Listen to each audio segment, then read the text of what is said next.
Hi guys, Andreas, Sonic Mainliner here with a now spinning video. I don't remember what number it is, but yeah. And I do know that this is the third take.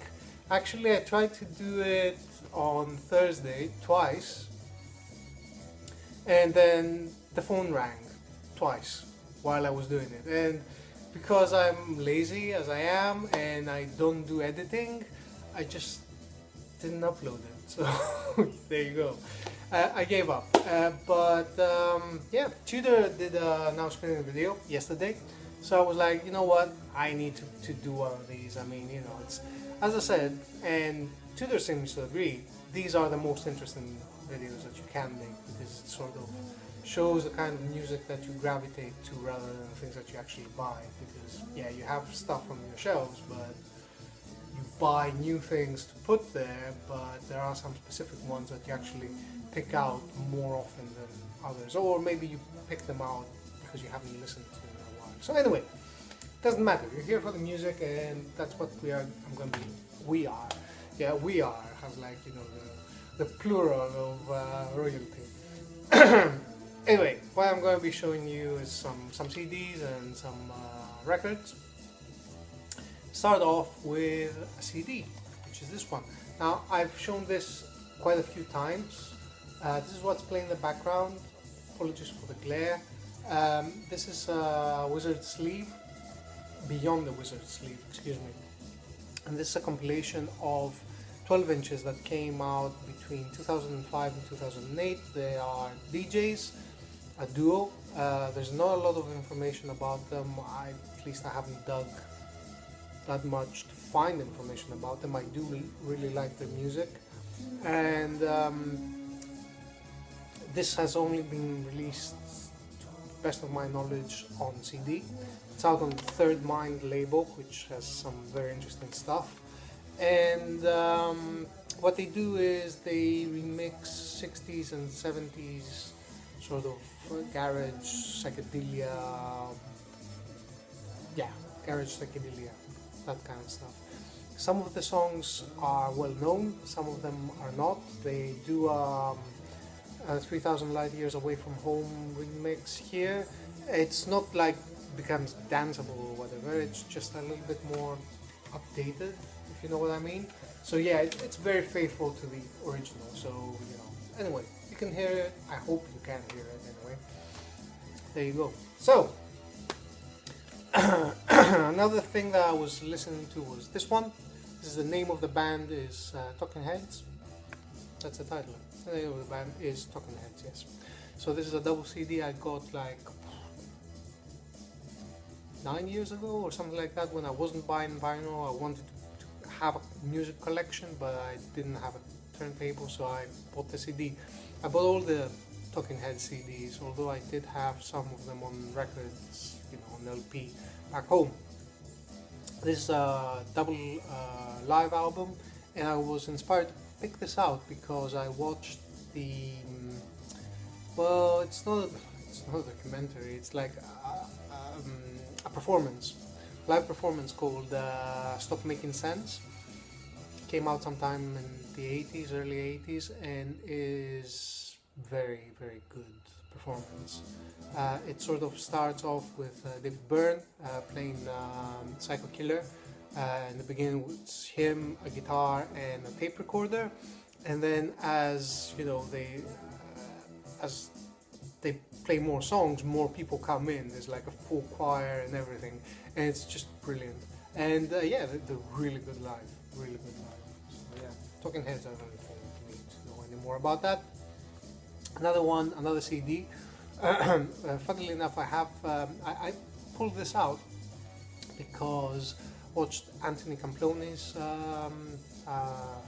video a couple of videos ago, and he was showing a version that he has that is a 245 RPM one that came like early 90s. I want to say 89, maybe 90, which I have back home.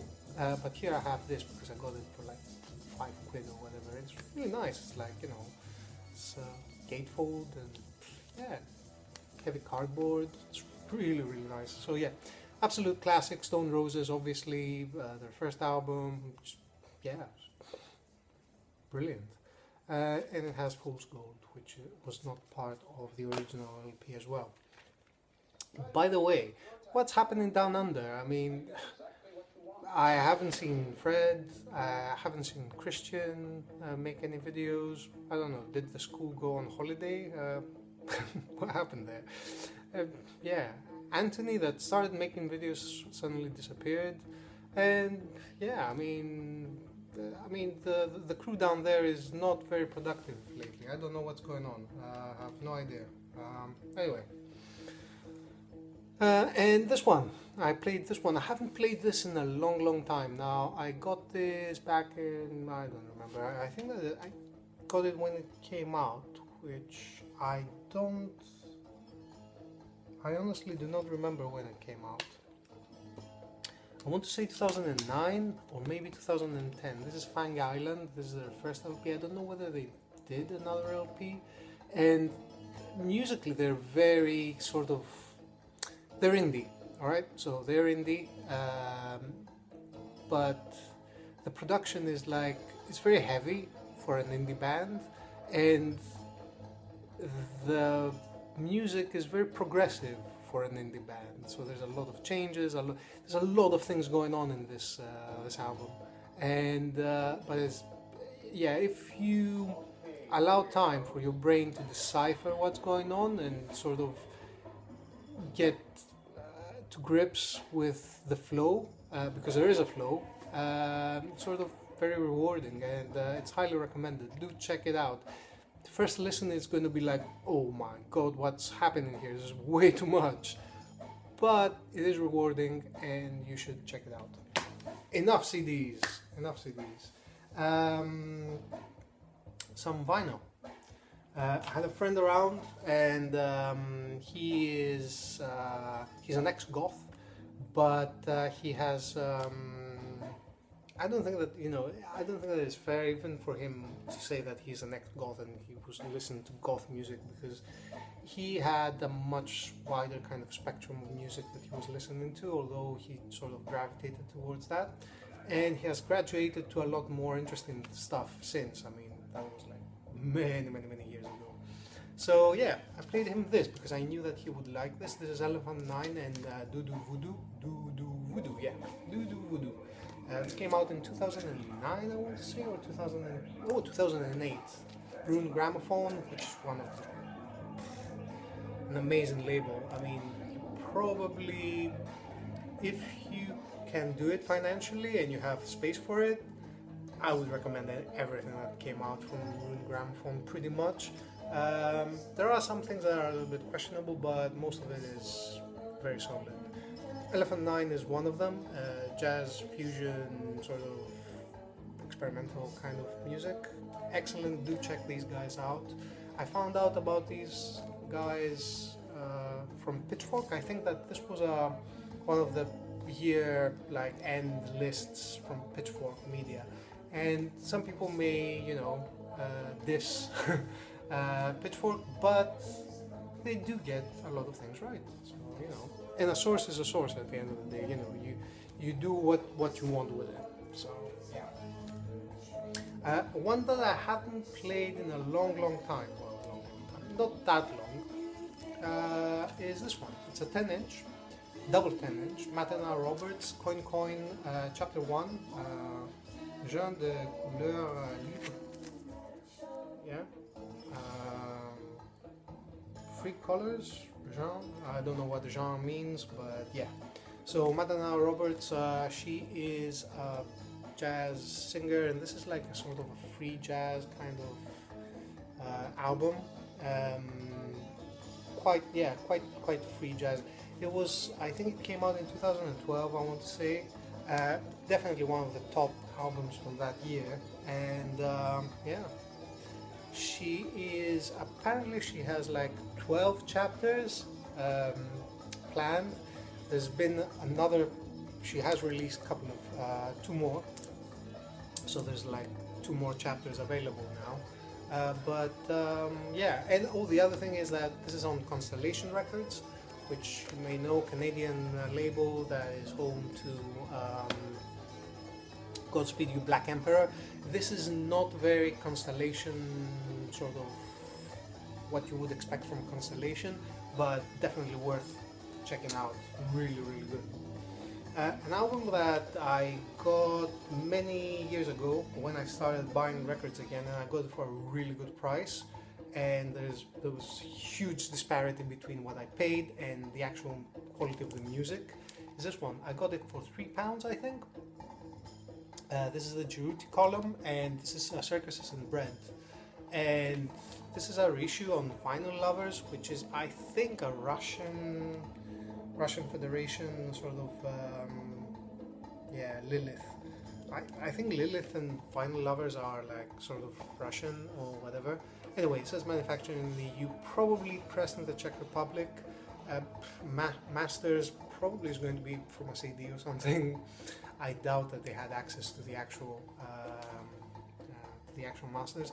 So yeah, this came out in 1986 apparently. Oh, it says remastered in 2008. God knows. 1985 now. So 1985. This came out 1985. In my opinion, this is, well, Juche Column, part of the Factory Records label, so it has that kind of Mancunian sort of post-punk sound. Although it's not anywhere near like or like Joy Division, for example.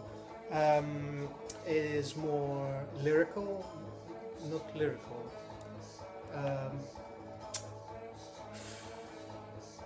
It's more poetic, I guess, sounding, and this is a brilliant album. Guitar work from the guy behind Juche Column. He's a really good guitarist, and this is a brilliant album. Highly recommended. Yeah, I mean, yeah, if you come across this, do pick it out. I think that it's even better than their Juche Column albums, which, you know, the first one, the Return of the Juche Column and whatnot. I think this is better. I think that's what I think anyway. Yeah. For what it matters, if it matters, which it doesn't. Yeah. Another issue, because I'm very good at getting reissues, because I'm lazy as I am, because I cannot find it in good condition, and I don't trust people saying VG plus, because it might actually mean VG plus being very good and like very close to mint, but might mean crap. Anyway, I found this in a record shop and I did pick it up. This is a double LP reissue from Vinyl 180, which I definitely know that they are doing it from CD Masters. And this is Quiet Sun, which is a sort of progressive, how would you call it? It's sort of progressive jazz, I guess, jazzy progressive music. Yeah. Ray Manzarek, yeah, Manzarek, I think that I pronounced his name right. Before he went to Roxy Music, is playing here, so it's considered a classic, and it's the kind of record that I wouldn't necessarily sort of listen to, but it's that good, so I'm like, you know, I'm alright with it.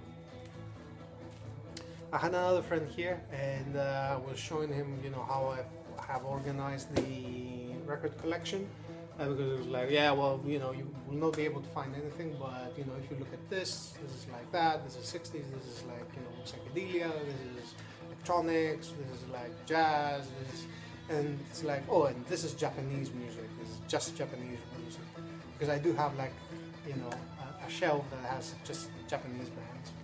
And it was like, oh, really? And I don't know, we were discussing something. I was like, yeah, you need to listen to this one.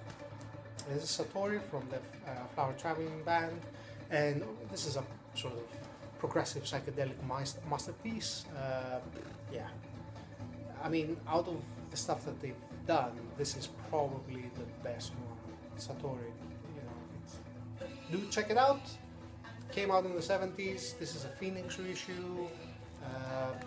Probably not very legit, but does a job, and you know, they're widely available. Highly recommend that you check it out. The same guy that was here I played him this La Femme, titty alert. Yeah. So this is called Psychotropical Berlin, and they're a French band. This came out in 2013 or 14, I want to say. Doesn't have a date, but it's quite recent. On Born Bad Records. As I said, French band, electronics, surf guitars, you name it, they do it. A hell of a lot of fun to listen to, and yeah, garagey sort of sound, just brilliant. Highly, highly recommended. Check it out.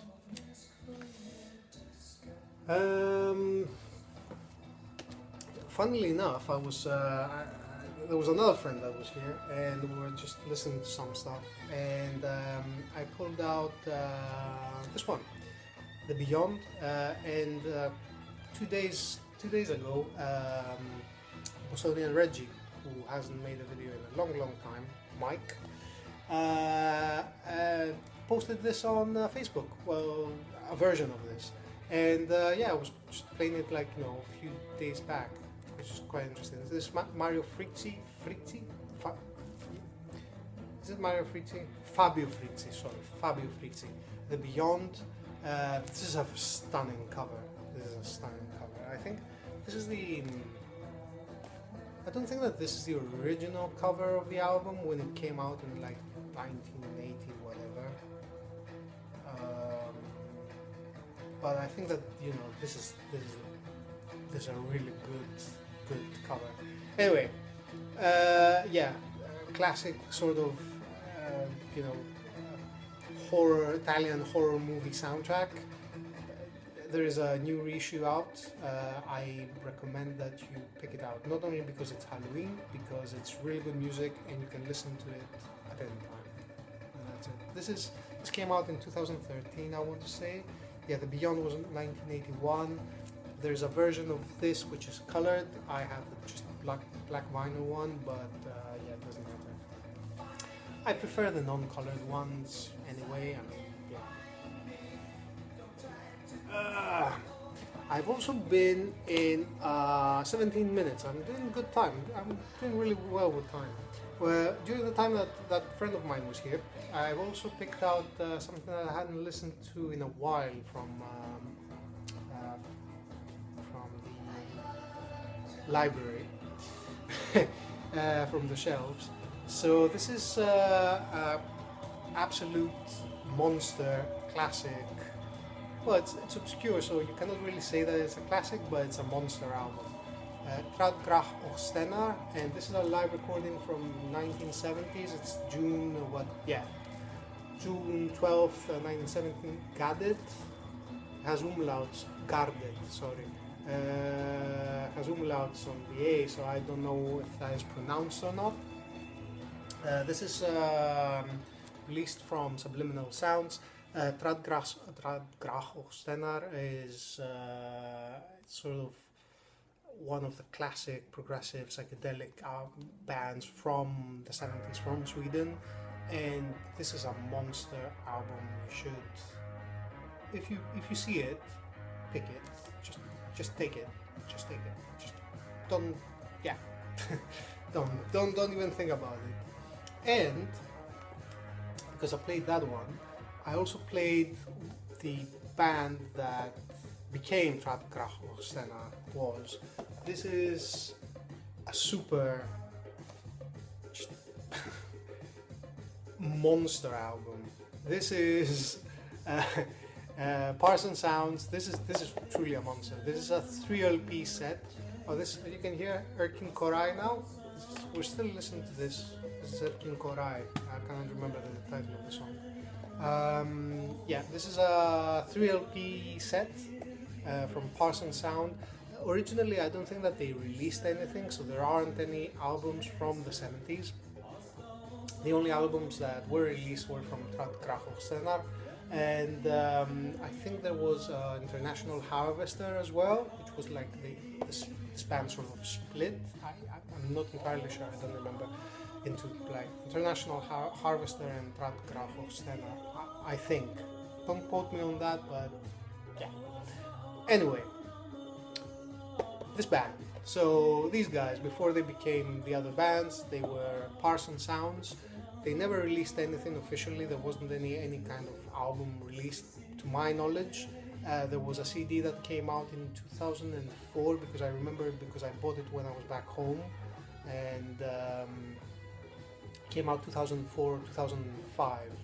So, and eventually they decided in 2010 to release this. This is widely available. This was pressed in a quite large number, 3,000 copies. So there are still copies around, and it's not expensive to get. The music is psychedelic, it is improvisational, but it's sort of, and it has this kind of repetitive groove that, yeah, it just puts you in a trance, really. It's a monster, it's fantastic. Highly, highly recommended. The band was put together because there was a gig with, I don't remember who it was. It was Steve Reich or something that was playing in Stockholm, and yeah, they just put the band together to support him, and they kept on playing. So they had 3 records worth of material, 2 CDs, and quite long songs, really good, highly recommended. Check it out. Monster, monster, monster, monster. Yeah, I think that yeah, you will. 21 minutes. Okay. I will show you some. And for last, I will put in some. Will show some metal because metal. All right. Fallujah. This is the path. The flesh prevails. Sorry, Starlit Path is the title of the first track. The Flesh Prevails. This is I don't know where they are from. I think they're American. This came out like last year, and they are a death metal band, technical death metal band with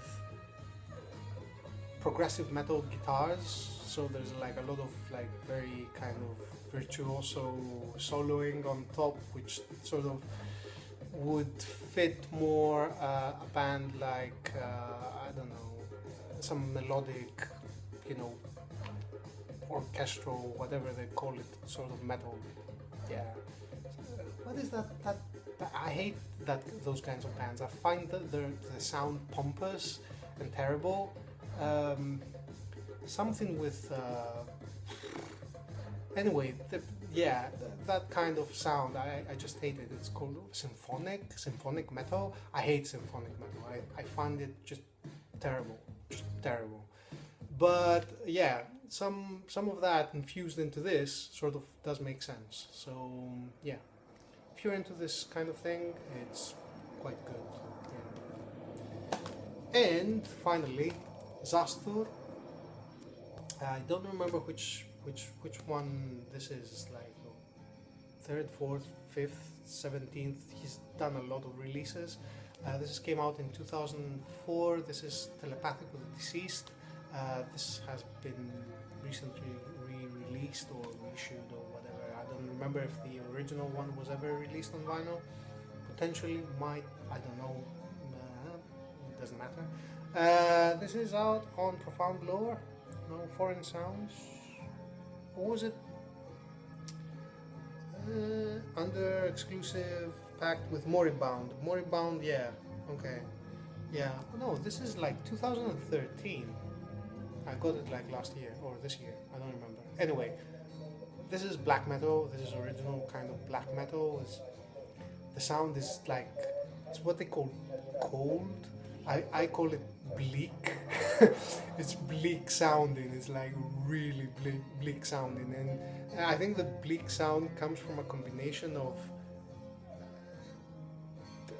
bad production and I don't know. I mean, there are some parts. There's this song here which is instrumental. It's called "A Walk Beyond Utter Blackness." And is it this one? I don't know, it's side B anyway, and either that or the Telepathic Dead that has like sort of classical music, sort of wind instruments, which is not real wind instruments obviously. It's like that sort of sound like a procession music of, you know, I don't know, hellish creatures or whatever. That's what comes to my mind anyway. But because the production is really sort of wonky and like a little bit out of phase, it doesn't sound like, you know, big and pompous and whatnot. It sounds decadent and sort of decrepit and really, yeah, I don't know. I mean, yeah, I was reading. It reminds me of a book that I was reading, the Books of Blood from Clive Barker, and he had like in one of the stories in the Books of Blood, and something that, you know, stayed in my mind was that there was a bit in the story where there were like demons that formed a procession and they were playing instruments, and yeah, and the music was like, you know, sort of decadent. It was like, you know, falling apart. I cannot put the words together, but that's what it reminds me of in some parts. And obviously it's like all this bleak kind of thing, because, you know, you're in hell, man, and you listen to Zastur. I mean, what do you expect? It wouldn't be happy music. So yeah, anyway, it's been 26 minutes, my god. Apologies for the long video. I had quite a few records to show, quite a few things to say, which might have made sense, might have not made sense, which, you know, you can leave your comments below and just let me know if, you know, if you agree, disagree, you know, or whatever you think of, you know, all of that. And obviously, because this is the last, you know, this is the end of the video, you can always like this video if you liked it, or dislike it if you disliked it. You know, it's a free world, and you can do whatever you want. And obviously you can subscribe to this channel if this is the kind of thing that you're interested in, or you can unsubscribe because you think it's utter bullshit. And with all that, I will leave you until next time, when I will show you some new records that I bought. Not a lot, but there are a few, so I don't know, maybe it will take a bit longer. Anyway, 27 minutes, it's more than enough. See you guys around.